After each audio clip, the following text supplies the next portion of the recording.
Todo depende del cristal con que se mire. Y ese cristal a través del que miras las cosas es tu punto de vista del mundo, tu punto de vista de la vida, tu cosmovisión. Una cosmovisión va a tener principalmente 6 puntos básicos: el origen, la identidad, el destino, la moralidad, el propósito y el conocimiento.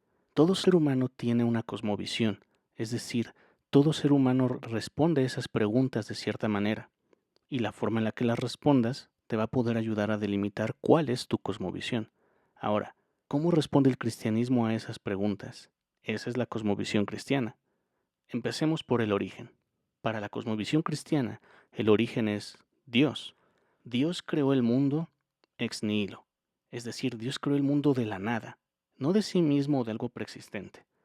Dios creó un mundo con orden y tiene una causa y un efecto. Es decir, lo que hacemos implica algo en el futuro, tiene un impacto, por lo que el universo existe en un orden, pero no está determinado. Nuestras decisiones, nuestras acciones tienen un efecto en el universo. Dios es, wow, Dios es muchas cosas, pero una cosa que es Dios es que es personal. Eso es decir que es una persona, no es una esencia, no es una fuerza. Y por ser una persona, tiene autorreflexión y autodeterminación. Es decir, es consciente de sí mismo y piensa y actúa. Ahora, vamos a la identidad. ¿Qué es un humano? Bueno, para la cosmovisión cristiana, un humano es un ser creado a la imagen de Dios. Dice Dios en Génesis, en su palabra: hagamos al hombre a nuestra imagen, conforme a nuestra semejanza.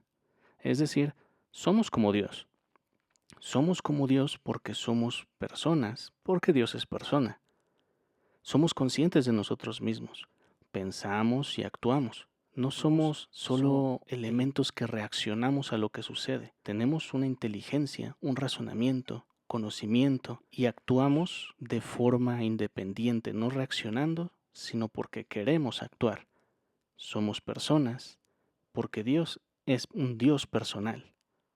Ahora el destino. Para la cosmovisión cristiana, la vida no se acaba con la muerte. Hay dos opciones: una vida eterna con Dios o una separación eterna de Dios. Eso es lo que nos espera al final del camino en esta vida. Si decidimos estar separados de Dios, como bien decía Chesterton, el infierno es un monumento a la libertad humana. Si has decidido libremente estar separado de Dios, podrás seguir separado de Dios por la eternidad. Un cristiano busca estar eternamente junto con Dios, en una vida eterna con Dios. El siguiente punto: moralidad. Para la cosmovisión cristiana, hay un patrón absoluto que mide los juicios morales, y ese patrón es Dios mismo.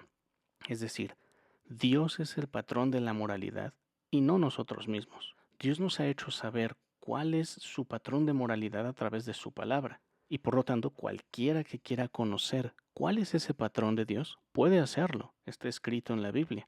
A través de la Biblia podemos conocer qué está mal con nosotros. Es el pecado. Pero también a través de la Biblia conocemos que hay una esperanza para ese pecado que hemos cometido en Jesús, que nos redime, y podemos actuar conforme a la voluntad de Dios, buscando seguir su voluntad a través de la lectura de su palabra. Propósito. Para la cosmovisión cristiana, como individuos, nuestro propósito es glorificar a Dios y disfrutar de Él para siempre. Nosotros formamos parte de la historia que Dios ha puesto para su universo. Dios es el protagonista de la historia, pero nosotros formamos una parte relevante en esa historia. Y si bien no fuimos llamados a ser felices, la felicidad viene cuando vivimos para la gloria de Dios.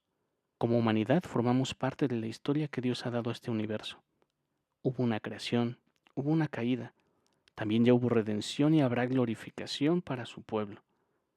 Tenemos un propósito que Dios ha designado para nosotros desde antes del inicio de los tiempos. Conocimiento. Para la cosmovisión cristiana, el conocimiento es posible porque Dios creó un mundo ordenado. A través de ese orden es que nosotros podemos conocer el universo que Dios ha creado y podemos conocerlo Él también. A través de esa revelación que Dios nos ha dado de la naturaleza, podemos conocer a nuestro Creador. Hay otros elementos sobre el conocimiento y cómo Dios se revela a su pueblo y cómo Dios se revela al mundo. Esta parte del orden es parte de la revelación natural. Podemos saber que hay un Dios de orden porque hay un orden en el universo de Dios. Cada uno de estos 6 puntos se pueden expandir bastante, pero como una introducción a cuáles son los elementos principales de una cosmovisión cristiana, cómo ve el mundo un cristiano, creo que estos son suficientes por ahora. Como decía C.S. Lewis, creo en el cristianismo como creo que el sol ha salido, no solo porque lo veo, sino porque gracias a eso puedo ver todo lo demás. Estos lentes de la cosmovisión cristiana son los que nos permiten ver todo lo que hay a nuestro alrededor, a nuestros vecinos, nuestra familia, todo lo que realizamos en nuestras actividades diarias del trabajo, la escuela y lo demás. Un cristiano ve la vida a través de esa cosmovisión cristiana. Piensa en eso y recuerda, la fe es por el oír y el oír por la palabra de Dios.